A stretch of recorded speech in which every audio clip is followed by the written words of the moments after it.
তারা বলতেছে শেখ হাসিনা এখনো প্রধানমন্ত্রী। তো কাজেই যখন নির্বাচন হয়ে যাবে তখন তার তার বলার এটা কোনো সুযোগই নাই। নির্বাচিত সরকার আসলে ন্যাচারালি তাদের এখন যেভাবে ষড়যন্ত্র, যেমন তারা তো এখনো বলতেছে যে তারাই নির্বাচিত সরকার।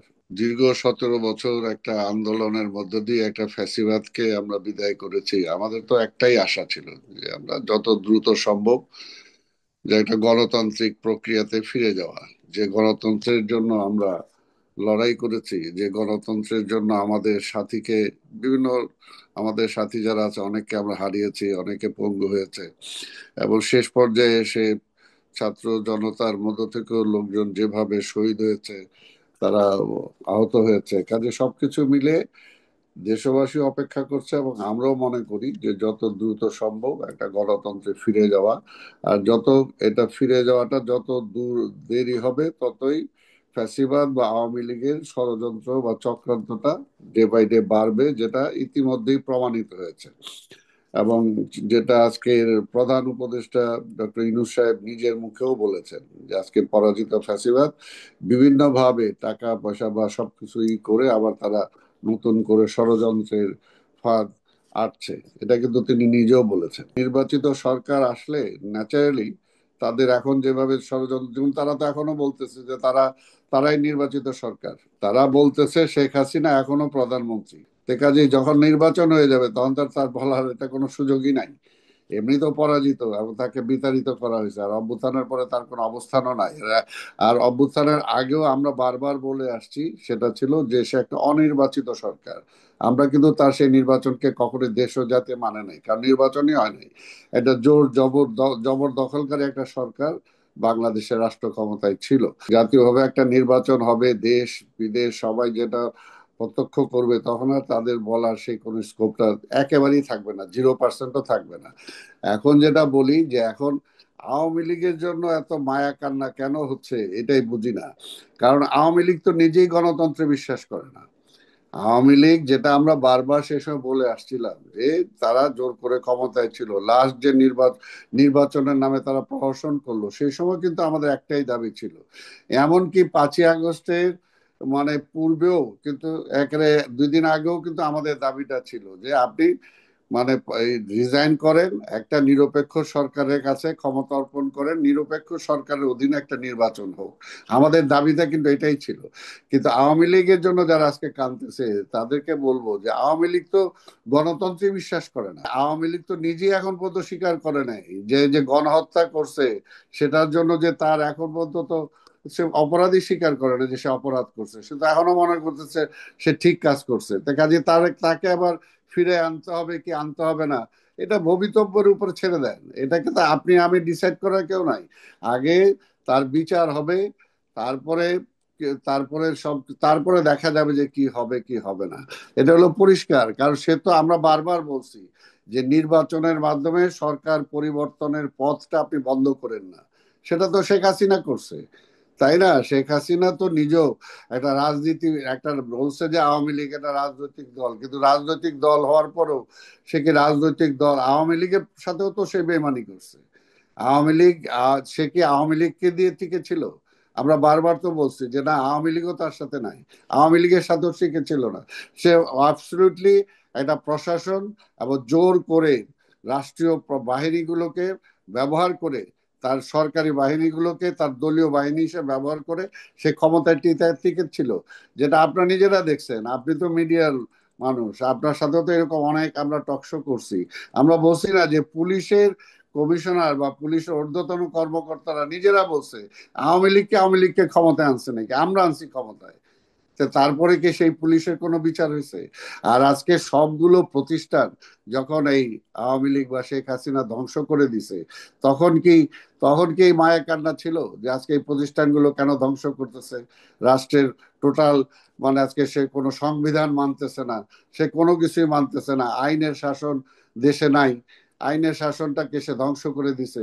সে কোনো কিছুই মানে না, পার্লামেন্ট মানে না, সে কোর্ট মানে না, সে কোর্টকেও দলীয়করণ করে ফেলছে। আমরা দেখছি যে কোর্টের বিচারক পর্যন্ত বলছে, নিজের একটা বুক ফুলায় বলছে যে আমরা একটা কি সেই সময় কথাটা বললো যে আমরা বিধিবদ্ধ কি রাজনৈতিক শপথবদ্ধ বিচারক বা রাজনীতিবিদ, শপথবদ্ধ রাজনীতিবিদ তারা। যারা বিচারক, তা বুঝেন যে কোর্টটাকেও তারা কোথায়। কাজেই সে তো টোটাল সবকিছু ধ্বংস করে দিয়েছে। আজকে তার ধ্বংসের বিচার হবে, তারপরে সেটা এখন আবার সে নতুন করে ষড়যন্ত্র শুরু করছে যে কিভাবে আবার সে ক্ষমতায় ফিরে আসতে চায়, এবং নিজেকে সে এখনো মনে করে যে বৈধ, তার ভাষায় আর কি, বা তাদের সুবর্ণোদয় যারা, তাদের ভাষায় যে সে বৈধ প্রধানমন্ত্রী। তার সাথে আবার কিসের সেই ব্যাপারে আবার আলোচনার তো কোনো সুযোগই নাই। এখন আমি যেটা বলবো সেটা পরিষ্কার, যে কোনোভাবেই যে ফ্যাসিবাদকে বিদায় করতে যে আমাদের যে বিরোধী রাজনৈতিক দল বা বিভিন্ন শক্তি আমাদের মধ্যে যে ঐক্য সৃষ্টি হয়েছে, অন্তত সেই ঐক্যের মধ্যে যাতে বিনষ্ট না হয়, সে ঐক্য যদি ক্ষতিগ্রস্ত হয়, তাহলে আবার পরাজিত ফ্যাসিবাদ ফিরে আসার জন্য যে চক্রান্ত করতেছে সেটা হয়তো সে অনেকটা সফলকাম হবে। শেখ হাসিনা ক্ষমতায় ছিল, তখনও মনে করা হয়েছিল যে বিএনপি খালি নির্বাচনটা চায়, আর কেউ চায় না, বা বিএনপি আজকে পরিবর্তনটা চায়, বিএনপি ক্ষমতায় যেতে চায়। আমরা বারবার বলছি বিএনপি ক্ষমতায় যাওয়ার প্রশ্নটা এটা। আমরা সেই সময় বলেছি যে গণতন্ত্রটাকে রক্ষা করার জন্য, দেশটাকে রক্ষা করার জন্য, স্বাধীনতাকে রক্ষা করার জন্যই আজকে সেই আন্দোলন। তো সেটা প্রতীয়মান হয়েছে। কাজে এখনো যেটা বলবো, যদি ক্ষতিগ্রস্ত, এর আগেও যেমন রাষ্ট্র ক্ষতিগ্রস্ত হয়েছে, বিএনপির উপর হয়তো অত্যাচার হয়েছে, নিপীড়ন নির্যাতন হয়েছে, আমাদের নেতা কর্মীরা গুম হয়েছে, আমাদের যারা ওয়েলউইশার বা আমাদের দল যারা করে তারা বিভিন্নভাবে বৈষয়িক ভাবে ক্ষতিগ্রস্ত হয়েছে, কিন্তু দেশ তো ক্ষতিগ্রস্ত হয়েছে। আজকে দেশটাকে যে পর্যায়ে নিয়ে গেছে, তাই না, সেটা তো কোনোভাবে ভালো ছিল না। আজকেও যেটা আমরা বলবো, যেটা বিএনপির বিষয় না, এখানে দেখেন যে মাঝে মাঝে যে বিষয়টা চলে আসে, যে আজকে নির্বাচন বা গণতন্ত্র বা আজকে সংস্কার, এটা একে অপরের মুখোমুখি করানোর জন্য চেষ্টা করা হয়েছে। এমনকি কিছুদিন আগে আমরা দেখছি যে সেনাবাহিনীকেও একটা মুখোমুখি অংশ করার জন্য চেষ্টা করা হয়েছে। এগুলো হলো, এগুলোর মধ্যে যারা পা দিবে তারাই সেই ষড়যন্ত্রে পা দিবে। আমি বলবো যে একটা রাজনৈতিক কর্মী হিসেবে একটা অন্তত বলবো, এই দেশের জন্য যুদ্ধ করছি, এখনো গণতন্ত্রের জন্য লড়াই করছি। কাজেই বলবো যে আমাদের সবাই এখন কোনোভাবেই সবসময় সচেতন থাকতে হবে যে গণতন্ত্রটা আমরা ফিরে আনতে পারি কিনা। গণতন্ত্র কিন্তু এখনো ফিরে আনতে পারি নাই। কাজে গণতন্ত্রটা ফিরে আনার জন্য আমাদেরকে ঐক্যবদ্ধ থাকতে হবে। আর আমরা ধরেই আগে থেকে ডিসাইড করি নাই কেন যে ও ক্ষমতায় যাবে, ও বিরোধী দল হবে, ও থাকবে না, ওইটা পিপুলস, এটা পিপুলস উপর ছেড়ে দেন, জনগণের উপর ছেড়ে দেন, যে জনগণ কাকে নির্বাচিত করবে। সেটা তো শেখ হাসিনাও বলছে, আমি নির্বাচন কেন দিব, আমি নির্বাচন দিব তারেক আইসা দেশ চালাবো এটার জন্য। তা এখনো যদি অনেকে বলে আমি নির্বাচন কেন দিব, আমি নির্বাচন দিব বিএনপি ক্ষমতায় আসার জন্য, তো বিএনপি ক্ষমতায় আসতে পারবে না, এটার জন্য আটকাইতে হবে, এটা এটা কোন কোন কোন কোন প্রসেসের কথা। আর বিভিন্ন সময় আর এটা যেটা বলে যে নির্বাচন হয়ে গেলেই পরে আর সংস্কার হবে না, নো, এই কথাটা হলো রং। বিএনপি বারবার প্রমাণ করছে যে বিএনপি যেন, শহীদ রাষ্ট্রপতি জিয়া রহমান এসে রাষ্ট্র ক্ষমতা পাওয়ার পরে এই দেশের যত সংস্কার হয়েছে, বাংলাদেশে এত সংস্কার কেউ করে নাই। প্রতিটা ক্ষেত্রে সংস্কার করছে শহীদ রাষ্ট্রপতি জিয়া রহমান, এবং সেটা রাষ্ট্র ক্ষমতা আসার পরেই।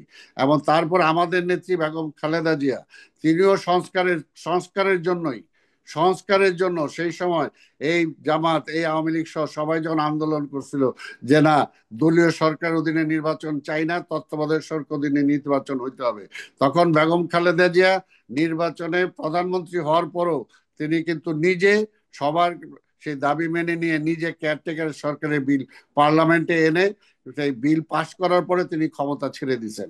তা কাজে বিএনপিকে সেটা বলে লাভ নাই যে বিএনপি যদি ক্ষমতায় যায় তখন আর সংস্কার করবে না।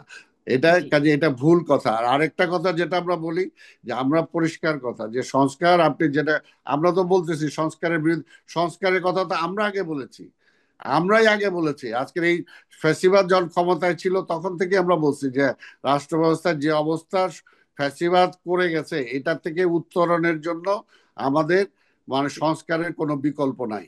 এর আগে শেখ হাসিনা ক্ষমতায় ছিল, শেখ হাসিনাকে ক্ষমতায় কারা, এই দেশের জনগণ আনছে? সে তো ওই দেশের, সে বিদেশি রাষ্ট্রে যায়, তার পররাষ্ট্রমন্ত্রী যায় বলছে আওয়ামী লীগকে ক্ষমতায় আনতে হবে।